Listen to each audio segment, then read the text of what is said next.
verdade que as radiações podem causar bastante medo.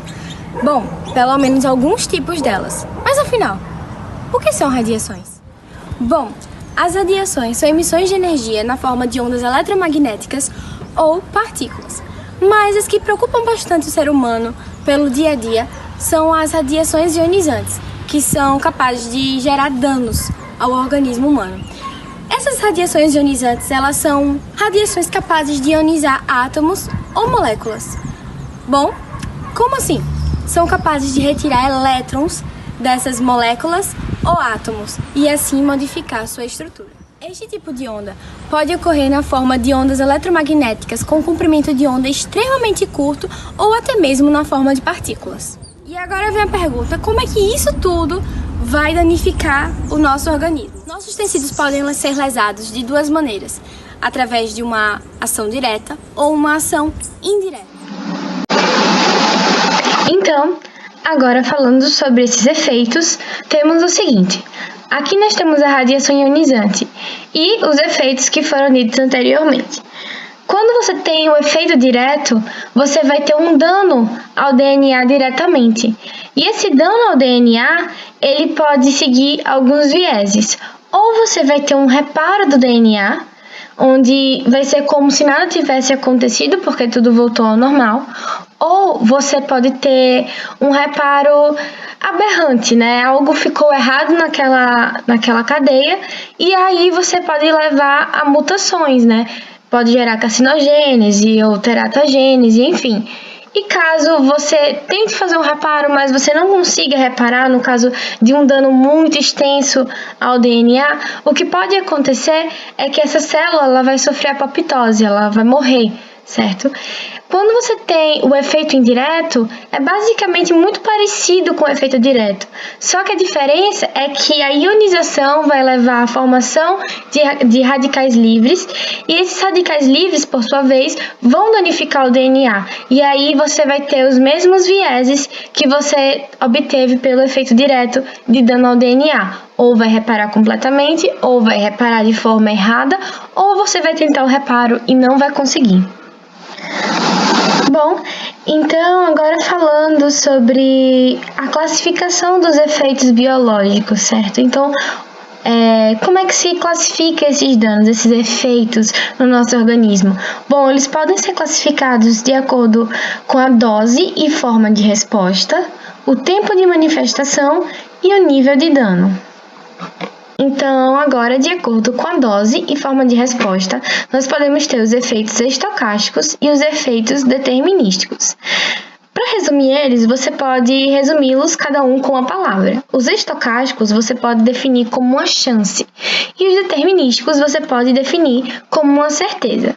Mas isso não clareia tudo que você precisa saber. Bom, vamos aqui para o gráfico dos efeitos estocásticos. Como assim uma chance?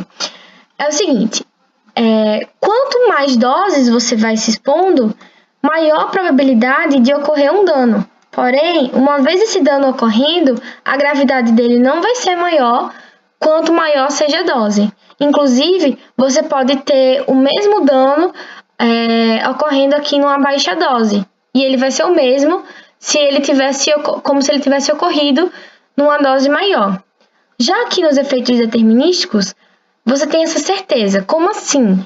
A certeza é de que a partir de uma determinada dose, você vai ter sim um certo grau de lesão, um certo grau de dano.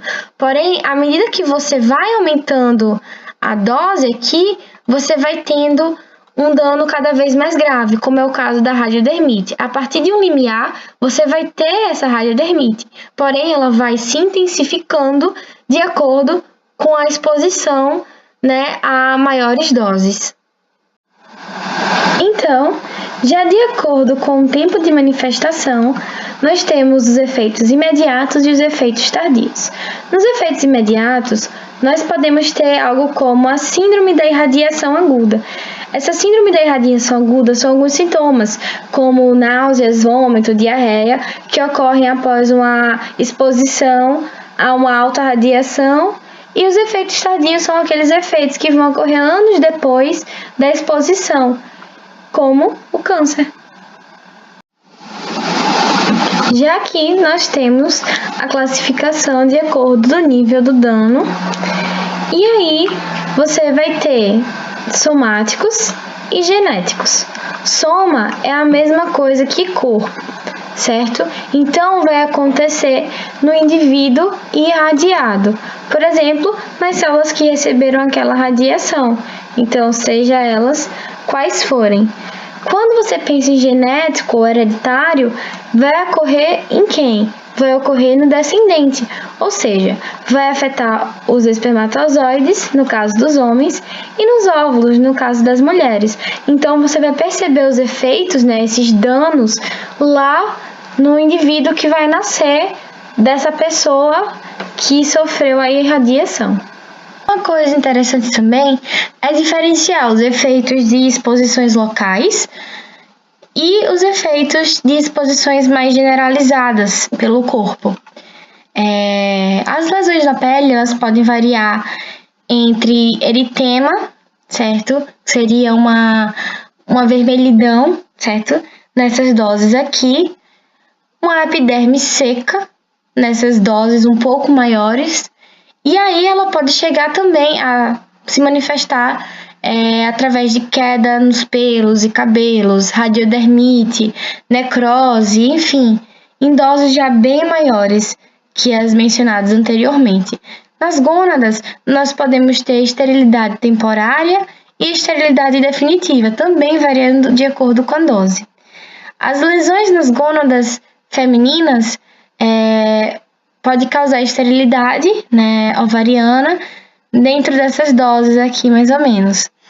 E você também pode ter lesões no olho, se manifestando através da catarata, em doses como esta. Quando a exposição é de corpo inteiro, você pode ter sintomas mais generalizados. E esses sintomas, eles podem variar de algo um pouco mais brando a algo também bem mais grave, chegando até a morte. Então, você pode ter essa síndrome aguda da radiação, onde você vai encontrar anorexia, de repente, uma perda de apetite, no caso, uma náusea, vômito, enfim. E aí as coisas podem se tornando cada vez mais graves, dependendo da intensidade da dose. E como eu falei, você pode chegar a um coma, a uma morte. Então, isso vai variar bastante de acordo com o quanto aquela pessoa recebeu de radiação. Quando incididos por radiação, alguns sistemas se prejudicam mais que outros. Estes são aqueles que têm maior taxa proliferativa e estão incluídos os sistemas hemopoéticos e linfóides. E aí você vai ter várias manifestações, como encolhimentos de gânglios linfáticos e baço, anemia plásica, enfim. Você vai ter várias consequências nesses sistemas justamente porque eles são mais afetados, mais susceptíveis à radiação. Em geral, as consequências elas podem acontecer precocemente ou tardiamente. As alterações precoces elas podem ocorrer em horas ou semanas e as alterações tardias elas ocorrem em meses ou anos. E aí, entre essas alterações precoces e tardias, você vai ter alterações que são mais comuns em cada parte do corpo, em cada sistema, em cada órgão. Então, nesta imagem, é possível ver quais são elas, no sentido crânio-caudal. Então, é bastante interessante avaliar essa imagem.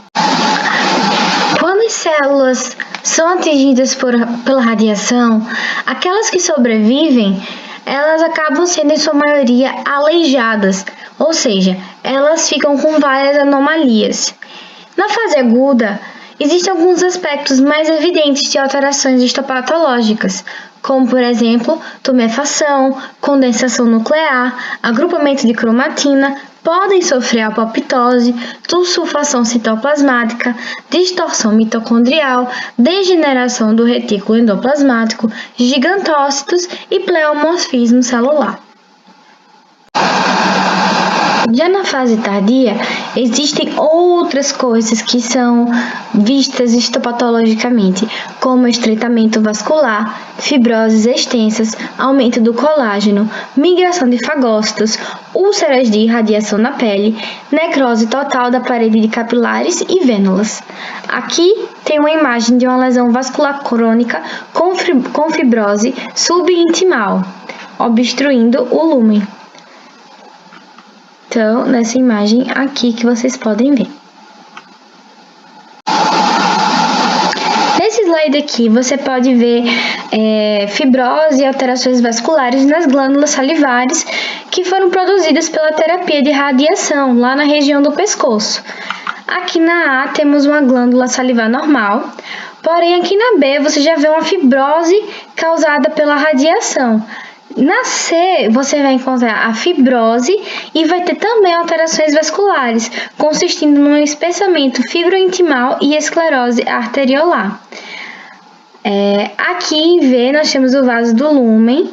Aqui nós temos a íntima bem espessada.